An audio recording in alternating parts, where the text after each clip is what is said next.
Hi, this is Anna, Kilt from 4th period, and today I'm going to be reading through Chapter 20 of The Scarlet Letter, The Minister in a Maze.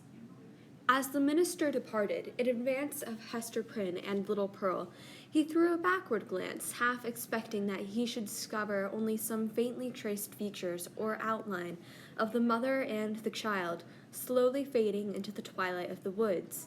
So great a vicissitude in his life could not at once be received as real, but there was Hester, clad in her gray robe, still standing beside the tree trunk which some blast had overthrown a long antiquity ago, and which time had ever since been covering with moss, so that these two faded ones, with earth's heaviest burden on them, might there sit down together, and find a single hour's rest and solace. And there was Pearl, too, lightly dancing from the margin of the brook, now that the intrusive third person was gone, and taking her old place by her mother's side. So the minister had not fallen asleep and dreamed. In order to free his mind from this indistinctiveness and duplicity of impression which vexed it with a strange disquietude, he recalled more thoroughly defined the plans which Hester and himself had sketched for their departure. It had been determined between them that the old world, with its crowds and cities, offered them a more eligible shelter and concealment than the wilds of New England or all America, with its alternatives of an Indian wigwam or the few settlements of Europeans scattered thinly along the seaboard. Not to speak of the clergyman's health, so inadequate to sustain the hardships of a forest life, his native gifts, his culture, and his entire development would secure him a home only in the midst of civilization and refinement. The higher the state, the more delicately adapted to it the man. In furtherance of this choice, it so happened that a ship lay in the harbor, one of those questionable cruisers frequent at that day, which, without being absolutely outlaws of the deep, yet roamed over its surface with a remarkable irresponsibility of character. This vessel had recently arrived from the Spanish Main, and within 3 days' time would sail for Bristol. Hester Prynne, whose vocation as a self-enlisted Sister of Charity had brought her acquainted with the captain and crew, could take upon herself to secure the passage of 2 individuals and a child, with all the secrecy which circumstances rendered more than desirable. So basically, at this point, what's happening is that Hester and Dimmesdale have decided that they're going to sail for the European life just because it offers a lot more creature comforts for Dimmesdale than the New World and all the forest in America would have if they had just moved to a different city inside of the Britain colonies. The minister had inquired of Hester, with no little interest, the precise time at which the vessel might be expected to depart. It would probably be on the 4th day from the present. That is most fortunate, he had then said to himself. Now, why the Reverend Mr. Dimmesdale considered it so very fortunate, we hesitate to reveal. Nevertheless, to hold nothing back from the reader, it was because on the 3rd day from the present he was to preach the election sermon, and as such an occasion formed an honorable epoch in the life of a New England clergyman, he could not have chanced upon a more suitable mode and time of terminating his professional career. At least they shall say of me, thought this exemplary man, that I leave no public duty unperformed, nor ill performed.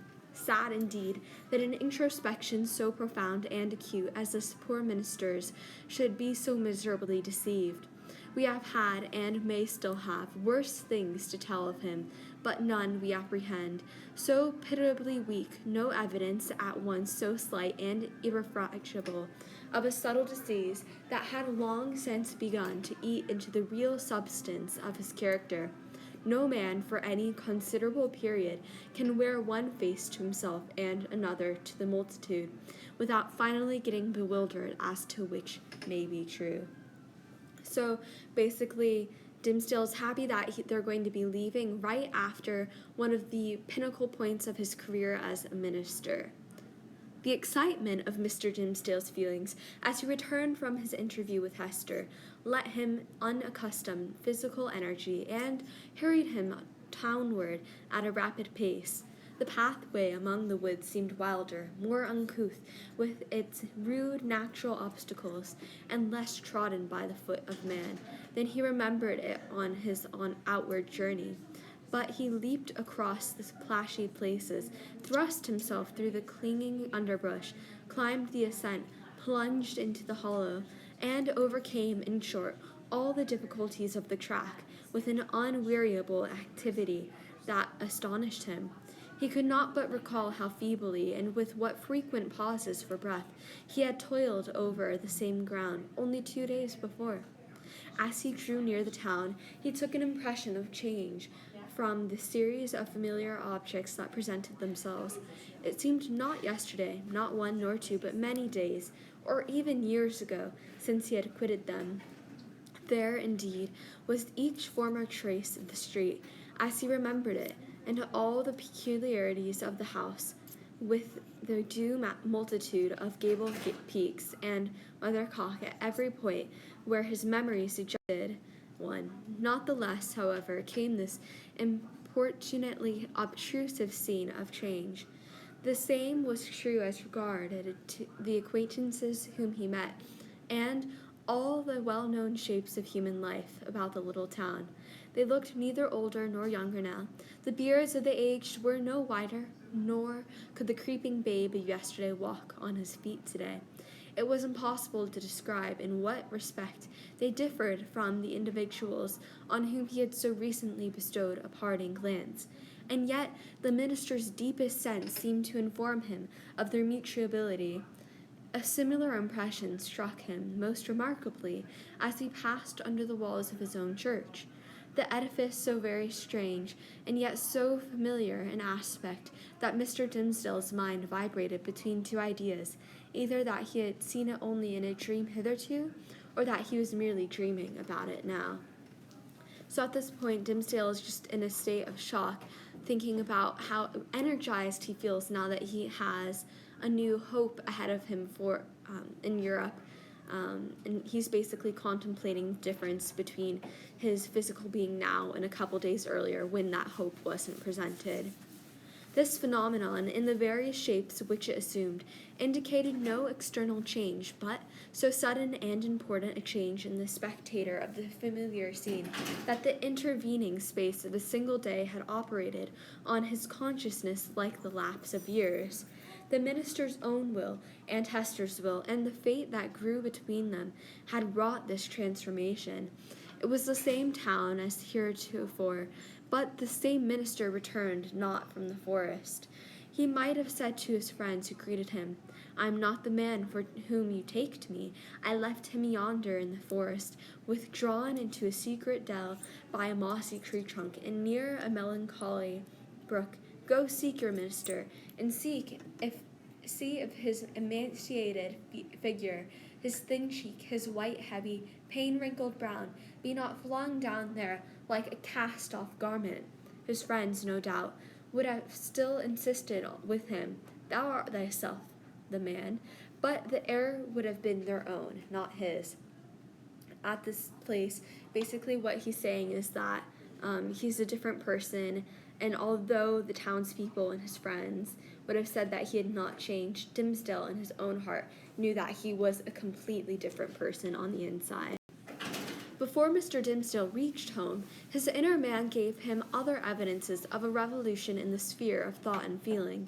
In truth, nothing short of a total change of dynasty and moral code in that interior kingdom was adequate to account for the impulses now communicated to the unfortunate and startled minister.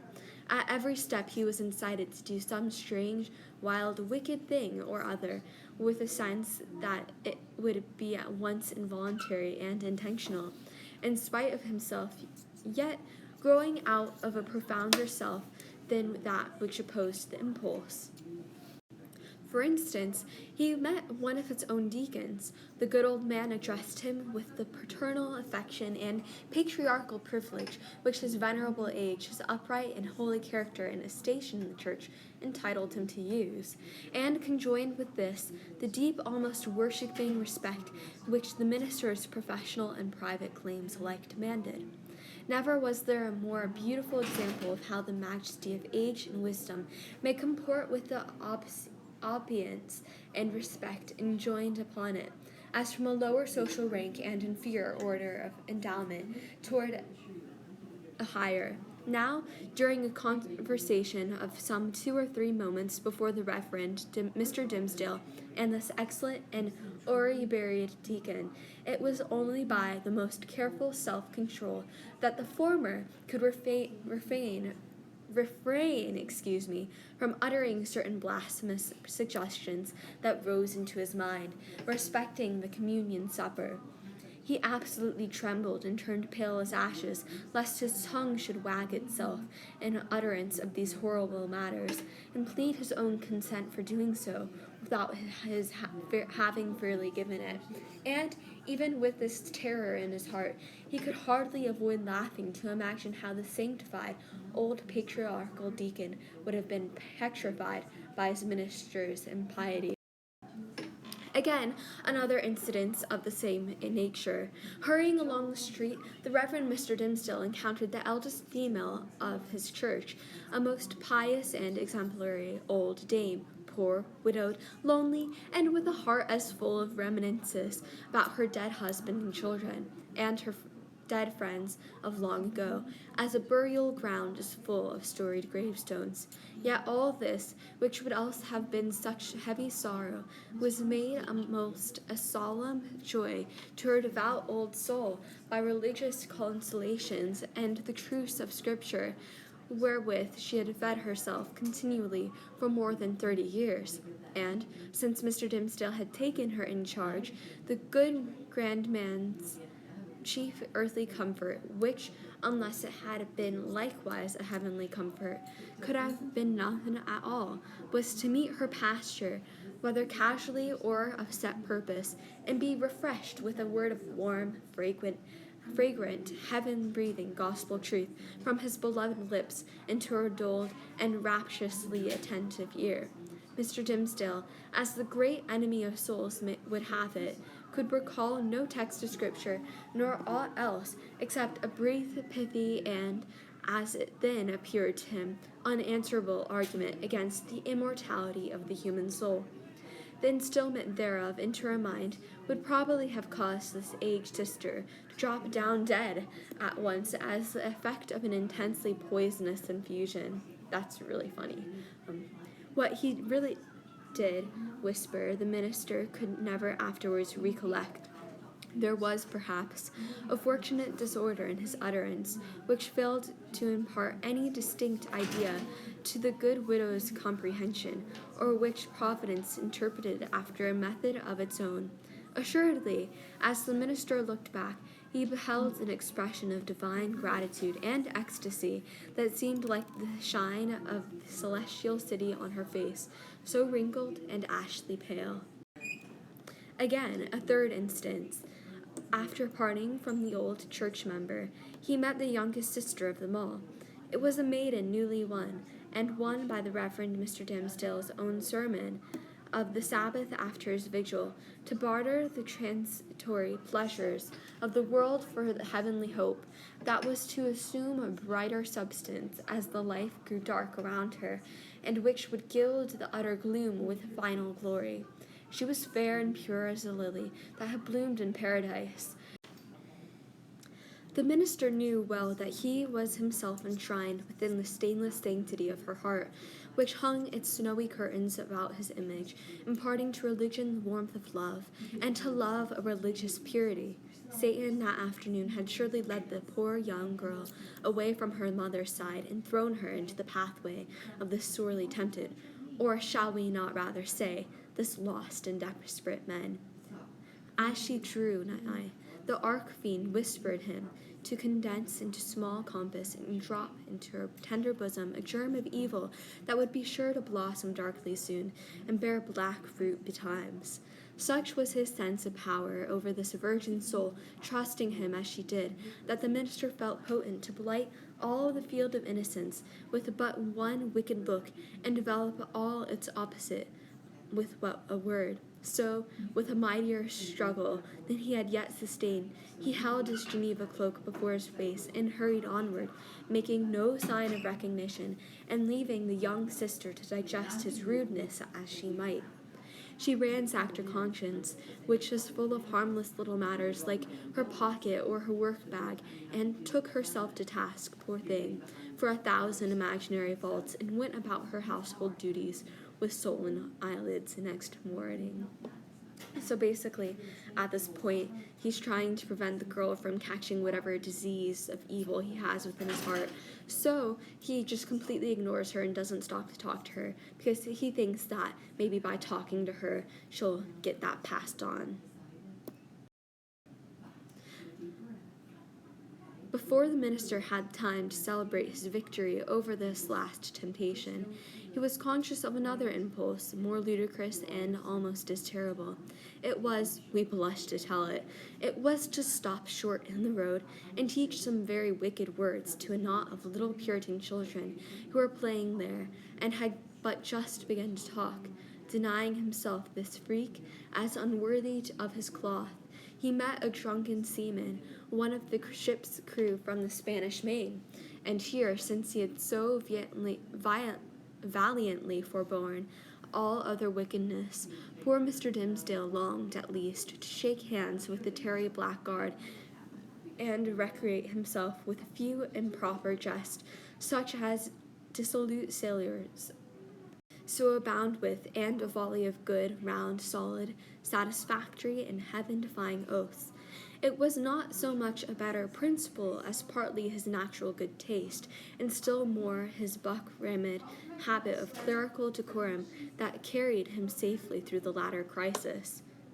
"What is it that haunts and tempts me less?" cried the minister to himself, at length pausing in the street, and striking his hand against his forehead.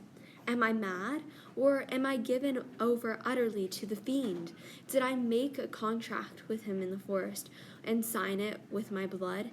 And does he now summon me to its fulfillment, by suggesting the performance of every wickedness which his most foul imagination can conceive?" So I think here he was being tempted to start teaching cuss words to the young children. At the moment when the Reverend Mr. Dimmesdale thus communed with himself and struck his forehead with his hand, old Mistress Hibbins, the reputed witch lady, it is said to have been passing by.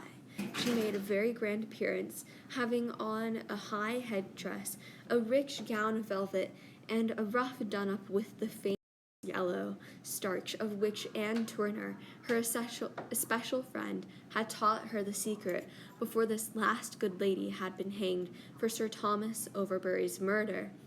Whether the witch had read the minister's thoughts or no, she came to a full stop, looked shrewdly into his face, smiled craftily, and thought little given to converse with the clergyman, began a conversation. "So, reverend sir, you have made a visit into the forest," observed the witch lady, nodding her high headdress at him. "The next time, I pray you allow me only a fair warning, and I shall be proud to bear you company. Without taking over much upon myself, my good word will go far towards gaining any strange gentleman a fair reception from yonder potentate of you would of." "I profess, madam," answered the clergyman with a grave obeisance, such as the lady's rank demanded, and his own good breeding made imperative, "I profess, on my conscience and character, that I am utterly belittled as touching the purport of your words. I went not into the wood to seek a potentate, neither do I, at any future time, design a visit thither, with a view of gaining the favor of such personage. My one sufficient object was to greet that pious friend of mine, the Apostle Eliot, and rejoice with him over the many precious souls he hath won from heathendom. Ha ha ha, cackled the witch lady, still nodding her high headdress at the minister. Well, well, we must talk thus. In the daytime you carry it off like an old hand, but at midnight in the forest we shall have one another to talk together.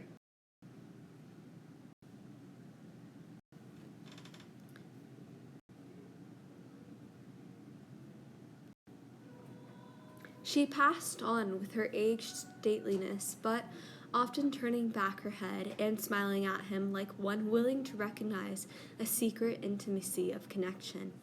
Have I then sold myself, thought the minister, to the fiend whom, if men say true, this yellow-starched and velveted old hag has chosen for her prince and master? The wretched minister, he had made a bargain very like it. Tempted by a dream of happiness, he had yielded himself with deliberate choice, as he had never done before, to what he knew was deadly sin, and the infectious poison of that sin had been thus rapidly diffused throughout his moral system. It had stupefied all blessed impulses and awakened into vivid life the whole brotherhood of bad ones. Scorn, bitterness, unprovoked malignity, gratuitous desire of ill, ridicule of whatever was good and holy, all awoke to tempt, even while they frightened him, and his encounter with old Mrs. Hibbins, if it were a real incident, did but show his sympathy and fellowship with wicked mortals and the world of perverted spirits. He had by this time reached his dwelling on the edge of the burial ground, and, hastening up the stairs, took refuge in his study. The minister was glad to have reached the shelter without first betraying himself to the world by any of those strange and wicked eccentricities to which he had been continuously impelled while passing through the streets. He entered the accustomed room and looked around him on its books, its windows, its fireplace, and the tapestried comfort of the walls, with the same perception of strangeness that had haunted him through his walk from the forest well into the town and thitherward.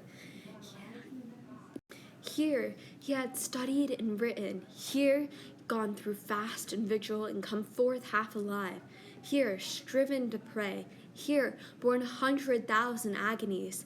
There was the Bible in its rich old Hebrew, with Moses and the prophets speaking to him, and God's voice through it all. There, on the table, with the inky pen beside it, was an unfinished sermon, with a sentence broken in the midst, where his thoughts had ceased to gush out upon the page 2 days before. He knew that it was himself, the thin and white-cheeked minister, who had done and suffered these things, and written thus far into the election sermon. But he seemed to stand apart, and eye this former self with scornful, pitying, but half-envious curiosity. That self was gone. Another man had returned out of the forest, a wiser one, with a knowledge of hidden mysteries which the simplicity of the former never could have reached. A bitter kind of knowledge, that. While occupied with these reflections, a knock came at the door of the study, and the minister said, "Come in," not wholly devoid of an idea that he might behold an evil spirit. And so he did. It was old Roger Chillingworth that entered. The minister stood, white and speechless, with one hand on the Hebrew scriptures and the other spread upon his breast. "Welcome home, reverend sir," said the physician, "and how fond that you, godly men, the Apostle Eliot. But methinks, dear sir, you look pale, as if the travel through the wilderness had been too sore for you. Will not my aid be requested to put you in heart and strength to preach your election sermon?" "Nay, I thinks not so," rejoined the Reverend Mr. Dimsdale. "My journey and the sight of the holy apostle yonder, and the free air which I have breathed, have done me good after so long confinement in my study. I think to me no more of your drugs, my kind physician, good though they may be, and administered by a friendly hand." All this time Roger Chillingworth was looking at the minister with the grave and intent regard of a physician toward his patient, But in spite of this outward show, the latter was almost convinced of this old man's knowledge, or at least his confident suspicion with respect to his own interview with Hester Prynne. The physician knew then that, in the minister's regard, he was no longer a trusted friend, but his bitterest enemy. So much being known, it would appear natural that a part of it should be expressed. It is singular, however, how long a time often passes before words embody things, and with what security two persons who choose to avoid a certain subject may approach its very verge and retire without disturbing it.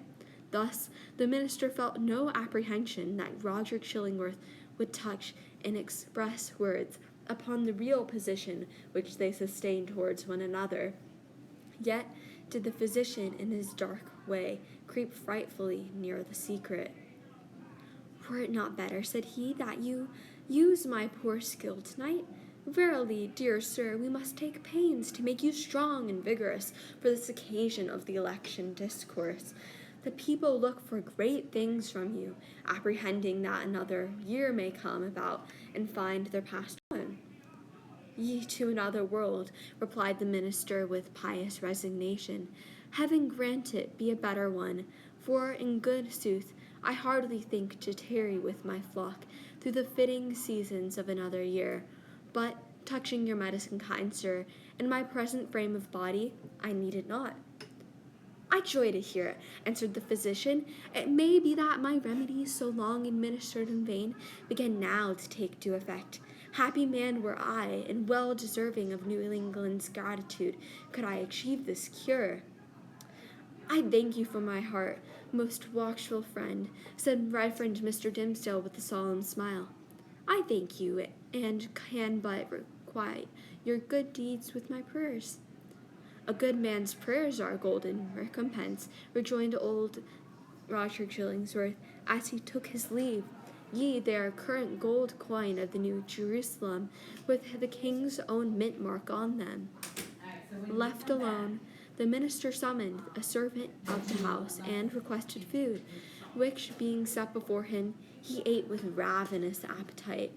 Then, flinging the already written pages of the election sermon into the fire, he forthwith began another, which he wrote with such an impulsive flow of thought and emotion that he fancied himself inspired, and only wondered that heaven should see fit to transmit the grand and solemn music of its oracles through so foul an organ pipe as he. However, leaving that mystery to solve itself, or go unsolved forever, he drove his task onward. With that mystery to solve itself, or go unsolved forever, he drove his task onward with earnest hate and ecstasy. Thus the night fled away, as if it were a winged steed, and he carrying it on it. Morning came, and peeped blushing through the curtains, and at last sunrise threw a golden beam into the study and laid it right across the minister's bedazzled eyes. There he was, with the pen still between his fingers, and a vast, immeasurable tract of written space behind him. So, basically, as a recap of this chapter, we see Dimmesdale walking out of the forest after talking with Hester Prynne, and on the way back from this walk, he feels like he is a new person. In every encounter that he makes, he's acting strange, as if he's afraid of letting the secret of his new person and new spirit get out to the world. And basically, when he gets back, he has this really strange encounter with Roger Chillingworth. Basically, Dimmesdale trying to appear nonchalant, as if nothing's changed, when in actuality, Dimmesdale is super frightened of Chillingsworth because he knows that Dimmesdale is out to get him. And the entire chapter ends with him feeling invigorated, eating more than ever, feeling energized, like he's a new person. And truly he is. He's no longer that frail person that we've seen normally in Dimmesdale, but someone with a lot more energy.